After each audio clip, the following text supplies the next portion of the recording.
రాజులకు రాజు ప్రభులో ప్రభు అయిన యేసుక్రీస్తు నామమున మీకు శుభములు. ఈరోజు దేవుడు మనకు అనుగ్రహించిన వాక్య ధ్యానము ప్రవక్త అయిన యెషయా రాసిన గ్రంథము 32వ అధ్యాయము 17వ వచనము. నీతి సమాధానము కలుగజేయును, నీతి వలన నిత్యమును నిమ్మలమును నిబ్బరము కలుగును. ప్రియులారా, ఈ వాక్య ధ్యానాన్ని మనం పరిశీలించినట్లయితే మన దేవుడు నీతి న్యాయములు కలిగిన వాడు. కాబట్టి మనం కూడా నీతివంతంగా జీవించాలని ఆయన మనకు ఆజ్ఞాపిస్తున్నాడు. కాబట్టి నీతి అనేది సమాధానమును కలుగజేస్తుందంట. మనము నీతిని అనుసరించకుండా ఉన్నప్పుడు, అన్యాయం జరిగినప్పుడే కదా మన జీవితంలో కూడా కలవరం అనేది ఏర్పడుతుంది.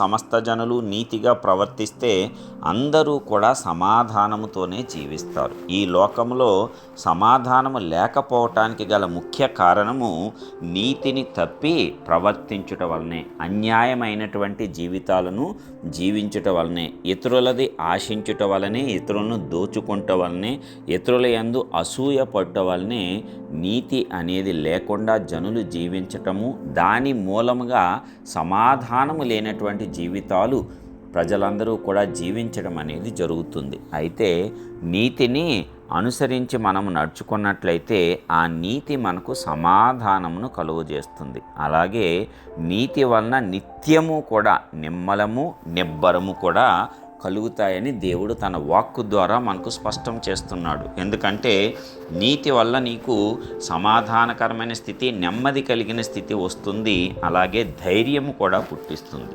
నీతిమంతులు సింహము వలె ధైర్యముగా ఉందురు అని దేవుడు తన వాక్కు ద్వారా మనకు తెలియపరిచాడు. కాబట్టి ఆ నీతిని మనం అనుసరించాల్సిందే. ఎందుకంటే మన దేవుడు నీతి గల న్యాయాధిపతి. ఆయనకున్నటువంటి అనేక నామములలో అది కూడా ఒకటి. అలాగే మన పితరుడైనటువంటి, విశ్వాసులకు పితరుడైన అబ్రహాము దేవుణ్ణి నమ్మటమే నీతిగా పొందుకున్నాడు. అబ్రహాము దేవుని నమ్మెను, అది అతనికి నీతిగా ఎంచబడెను. కాబట్టి ఇప్పుడు మనము ఆ యొక్క యేసుక్రీస్తును, ఆయన రక్తాన్ని ఆశ్రయిస్తే ఆయన రక్తం ద్వారా మనము నీతిమంతులము.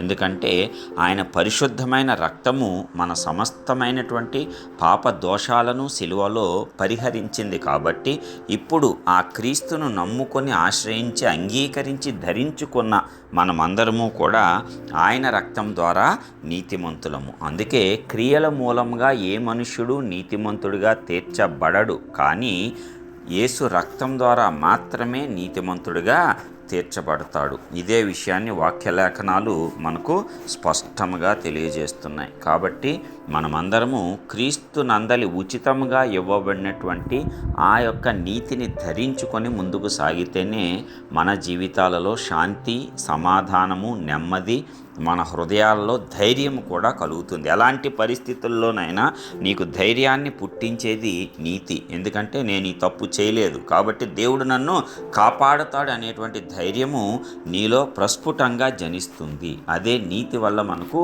కలిగేటువంటి ప్రయోజనం. ఆ నీతివంతంగా నీవు జీవించినప్పుడు సకల ఆశీర్వాదాలతో కూడా దేవుడు నిన్ను ఆశీర్వదిస్తాడు. అదేవిధంగా నిన్ను కాపాడుతాడు. ప్రతి ఒక్క ఆపద నుంచి కూడా నిన్ను తప్పిస్తాడు. ప్రతి కష్టమైనటువంటి స్థితిలోంచి కూడా నిన్ను ఆయన కాపాడి ముందుకు నడిపిస్తాడు. నీతి వల్ల అనేక ప్రయోజనాలు ఉన్నాయి. కాబట్టి దేవుడు మనకు ఆజ్ఞాపించినట్లు నీతి కలిగి నడుచుకుందాం. నీతి మార్గములో ఎక్కడా కూడా మనకు తొట్టుపాటు అనేది ఉండదు. కాబట్టి ఆ నీతిని అనుసరించి విజయవంతంగా ముందుకు సాగుదాము. దేవుని నీతిని మనము నెరవేర్చి ఆయన నామాన్ని ఘనపరుద్దాం. ప్రార్థించుకుందాం.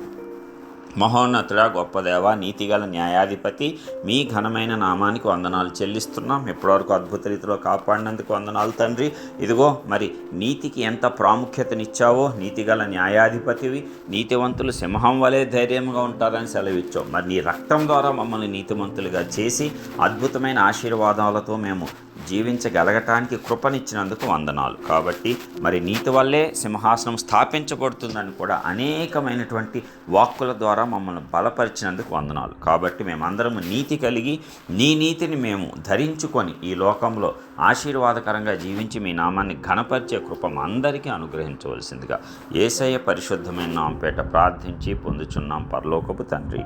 ఆమేన్.